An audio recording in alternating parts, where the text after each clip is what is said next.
Hello lovely people, how are you all doing today? I hope you are well. I still feel a little bit not right, it's really hot today. Anyway, that's the end of my week of sharing my sort of cooking, eating with you. So I just want to tie the whole week up with a few notes, costs, could have beens, should have beens, that sort of thing. And I just wanted to start by saying that in some ways the whole of last week was really typical for me, but there was one bit that wasn't quite typical, that being poorly. And typical because one of the main things to remember with my cooking and eating is it's very much seasonal. So yes, it was a very orange week, I grant you, but that's because by this point in the year, all the brassicas in the garden, they're all finished, the beetroot are all finished, and my stored produce is now down to pretty much squash, beans and tomatoes. So around this time of year, they're going to be the base for pretty much everything I eat.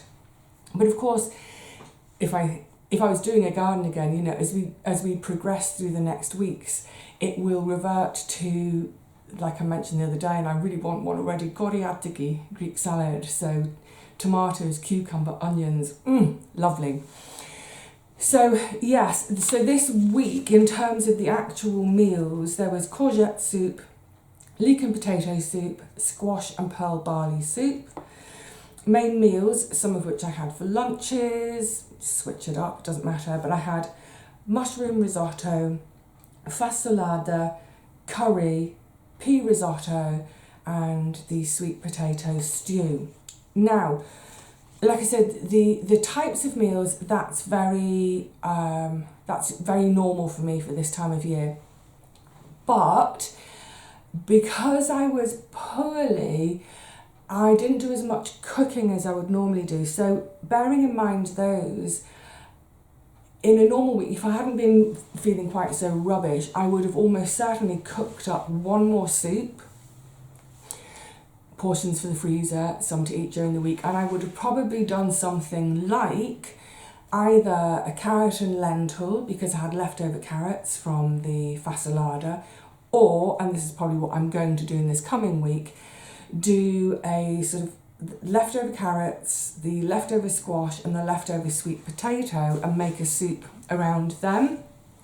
So yeah, normally in this week I would have had another soup that I would have made, pardon me, and then almost certainly I would have made another main meal. So 5 different main meals, actually that's fine, but probably I would have done an extra, and I might have done something like, say, bean burgers, and while I'm making them I'd probably make 8 patties to have 2 patties in a meal, so the others would have been frozen.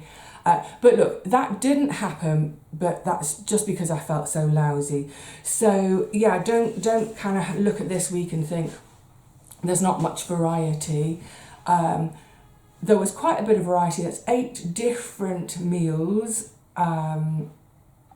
in rotation. So obviously I ate 14 meals, but they were made up of 8 different things. So leftovers in rotation, that sort of thing, but slightly less than normal. I think in a normal week there would be more like 10 different meals in rotation. But anyway, and bearing in mind the seasonal thing. So as we look ahead into next week, I wrote the number down. Where have I written the number down? Yes, I've checked it in my freezer, and in terms of meals in the freezer that I could dip into right now, there are 16 different meals. There's a load of squash and barley soup, there's a load of tomato soup, and there's a load of tomato and bean soup. I totally forgot about the tomato and bean soup. So in total, there are 16 meals in the freezer, so I could have a week of 0 cooking at all this week. Yay! That probably won't happen, but I could cook slightly less, use a bit more from the freezer, cook some different things, add them to the freezer. Other options for my main meals, I just jotted a few down. Pasta and pesto. Oh, I love pasta and pesto. That's a fantastic quick and easy lunch. If it's a really busy day, pasta and pesto, brilliant. I've got pesto in the freezer, I've got pasta in the jar. And also that's a really useful one if I've forgotten to get a soup out of the freezer for my lunch and I suddenly think, oh, I don't have anything for lunch, pasta and pesto. I could do pasta with a homemade tomato, obviously everything's tomatoes at the moment, a homemade tomato sauce. I could ramp that up with some beans. If there's any leftover veg, if I've got bits of leftover carrot, whatever, chuck them in a tomato sauce to go with pasta. One of my favourite things, really simple meal, a big pile of steamed greens, cavollo nero, love it, kale, love it. And to go with that, again, using the tomatoes, but reducing them so it's quite a thick sauce, but a tomato and beanie sauce. Tomatoes and brassicas go beautifully together. Whack some beans in for a bit of protein.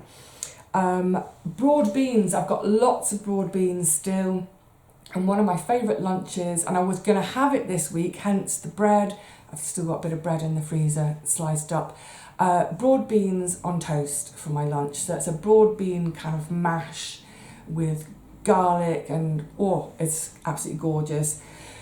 Bean burgers, of course, they're always they're pretty much on the menu. I would say at least every couple of weeks or so.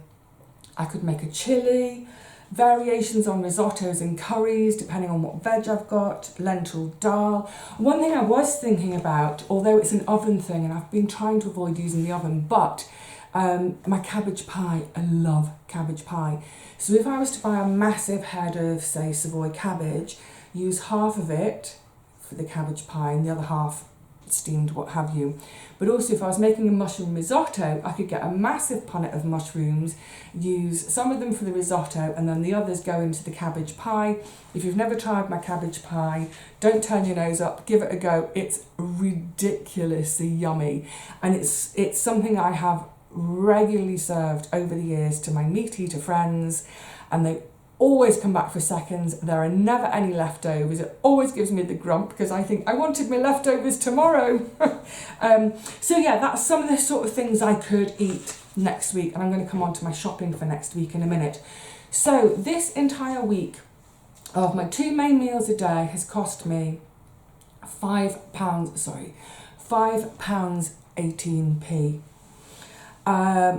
Actually no, there was one thing I forgot to add all week, so I'm going to call that £6.18. I'm adding another £1 because I forgot to cost in olive oil. I forgot it all week. So olive oil, if we say we're buying it at £10 a litre, you can get it for a bit less, you can get it for a lot more, but let's say it's at £10 a litre, a couple of tablespoons works out at 30 pence, goes in the pan, I make whatever it is, but that 30 pence is then divided by 4 because I always get 4 portions, 7.5p, call it 15 pence a day over those 2 meals, although I don't use olive oil in every single meal. But anyway, yeah, let's add another £1 to my shopping, to my cost, to include the olive oil. Sorry, I forgot it. So yeah, so my cost for the week, £6.18p. Fantastic. But of course, that's because so much stuff came from the garden. So if you were copying my week, if you needed to buy a courgette, call it £1, another potato, 32p, 3 tins of tomatoes, £1.50, 3 tins of beans, £1.50, a big squash, £1.50, and if you remember that large block of cheese I got, the 800 grams from Lidl, 400 gram block for £2.50. So, sorry, excuse me. So if you bought all of those things as well, that would add a further £8.32. Sorry, my nose is driving me insane. In other words, if you didn't have a garden and you did all my recipes exactly as they are this week, it would cost you £13.50 to make all of those things. But don't forget, that's making lots and lots and lots of extras. Everything's made as 4 portions. So if you were to buy the courgette and make the courgette soup, I only had 1 portion this week, but that would give you 4 portions. So for £13 food, it's less than £2 a day for those 2 main meals per day. Now, I haven't included in the shopping list, say, buying a kilo of rice or a kilo of arborio rice, because I'm not costing this for a completely empty kitchen, a completely empty pantry. I've costed it by the amount used, so 50 grams of rice, 7p. Of course, if you didn't have any of these things, your shopping bill would be more expensive, but you're not going to use 50 grams of rice and call it £1.39 and throw the rest of the bag away, are you? So yeah, this is costed by the meal. So yes, less than £2 a day for 2 main meals, and what I think is really gorgeous, yummy food. Yay! Now, on to next week and my shopping list, and mentioning, there's still something and it's annoying me now. Sorry if it's annoying for all of you. Mentioning that there are 16 meals in the freezer, so I could have a completely cook-free week. However, I wouldn't do that unless I was really, really, really poorly. I like to use some of it, make some more, and keep that kind of rotation going. So again, it could be a week of a really, really, really minimal spend in terms of fresh ingredients. So I think actually what I'm going to do, I've already thought about it last night, in terms of everything that I've got in store, some bits of leftover veggies, plus my own stored veggies and all my dry pantry stuff, what have you. I think what I will do is buy a load of greens. I'll spend a couple of pounds on. Oh, and just the other thing to say about that shopping list, by the way, just quickly diving in, is of course none of that has been purchased on yellow sticker or at a reduced price.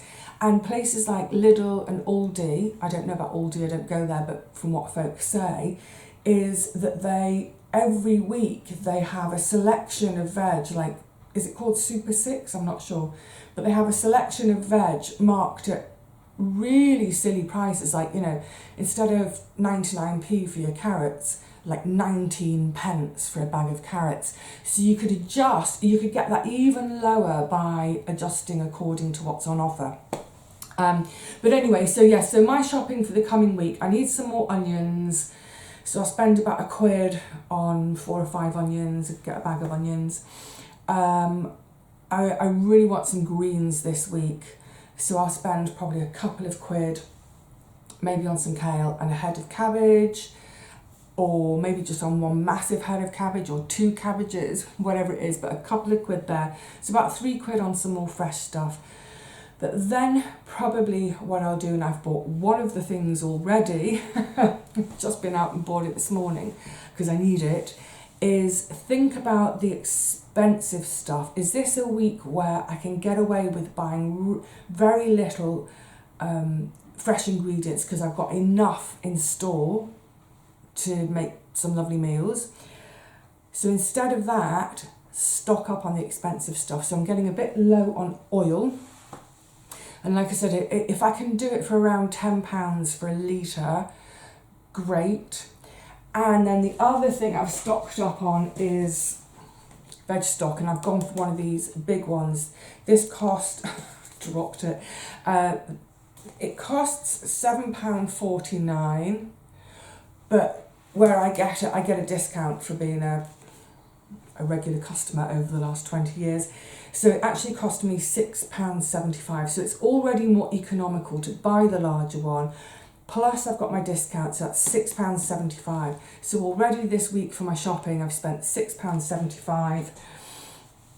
Let's say another £3.25, round it up to 10, with some greens and some onions, and then another tenner this week, which will put me right up to 20 quid. It'll be an expensive week, on some oil. But it makes sense that this is the week to buy some oil, because I'm I've got enough anyway. I'm going to repeat myself. So I hope that gives folk a clearer idea of how I manage on a really, really tiny shopping budget. I mean, I can give myself more. I can give myself a fair bit more. I can give myself up to £30 a week if I wanted to, but I just don't really need to. You know, I can manage. I get all the things I need, you know, relatively cheaply. And it's just the fact that I've had the garden all these years, it massively bolsters. If you think about in your shopping cart when you go shopping, if take out all the vegetables from your shopping cart, and how much does that save you? So that's what I've been able to do over the years. And of course, being a vegetarian, that's the bulk of my shopping trolley. So yeah, I hope that's kind of clarified any lingering doubts for anyone about, you know, that it's not possible. It is possible.